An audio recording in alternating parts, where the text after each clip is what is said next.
જય શ્રી કૃષ્ણ ફ્રેન્ડ્સ, આજે હું તમને રવામાંથી એકદમ રૂ જેવા પોચા અને જાળીદાર ઢોકળા બનાવવાની રીત બતાવીશ. સાથે ઘણી વખત એવું થાય છે કે આપણે એક કરતાં વધારે ડીશ ઢોકળા બનાવીએ તો પહેલી ડીશ તો સરસ સોફ્ટ થાય છે, પરંતુ બીજી ડીશ ઢોકળા સોફ્ટ નથી થતા. તો તેના માટે કઈ બાબતનું ધ્યાન રાખવું તે પણ જણાવીશ.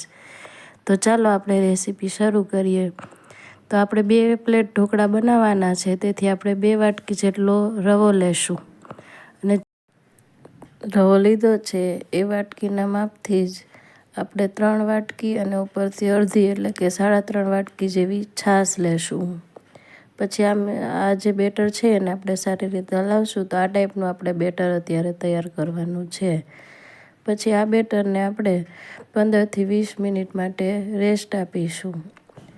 અને 15થી 20 મિનિટ થાય પછી આપણે જોઈશું તો આપણો રવો એકદમ ફૂલી ગયો છે અને આ ટાઈપનું થોડુંક ઘટ એવું બેટર તૈયાર થઈ ગયું છે, જે પરફેક્ટ છે. હવે આપણે બેટરમાં મસાલા કરીશું. તો તેના માટે આપણે 1.5 ચમચી જેવા લીલા મરચાં લેશું, અને ચપટી હિંગ લેશું, અને 2 ચમચી જેવી તેલ નાખીશું. જેના લીધે આપણા ઢોકળા ઠંડા થાય તો પણ એકદમ સોફ્ટ રહે એના માટે તેલ નાખીશું. 1 ચમચી ખાંડ અને 1.5 ચમચી જેવું મીઠું નાખીશું. પછી આપણે જે મિશ્રણ છે એને સારી રીતે હલાવવાનું છે. અને આ જે બેટર છે એ આપણે 2 પ્લેટનું હોવાથી આપણે ઈનો અલગ કરી અને પછી જ ઈનો નાખીશું, જેથી કરીને આપણી બંને ડીશ છે એકદમ સોફ્ટ તૈયાર થાય. તો આપણે જે બેટરમાંથી અત્યારે 1 પ્લેટ બનાવવાની છે એ પ્લેટમાં આપણે 1 ચમચી જેવો ઈનો નાખીશું અને ઉપરથી થોડુંક પાણી 1 ચમચી પાણી નાખીએ અને આપણે એને સારી રીતે હલાવશું. તો જે આપણું જે બેટર છે એકદમ ફૂલી જશે અને તમે જોઈ શકો છો કે આપણું બેટર એકદમ હળવું થઈ ગયું છે. જે બેટર આપણે એકદમ રેડી છે.